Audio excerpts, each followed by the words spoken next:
The framework has taken a life cycle approach, expanding Her Excellency's engagement to cover broader populations, not just women and women and children, and also to cover a broader range of health issues in recognition of emerging epidemics that we have.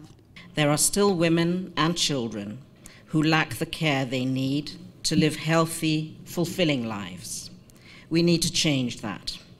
We must learn from our experience through the data and through listening to our partners so that we can hasten the day when no Kenyan woman or child goes without the care they need.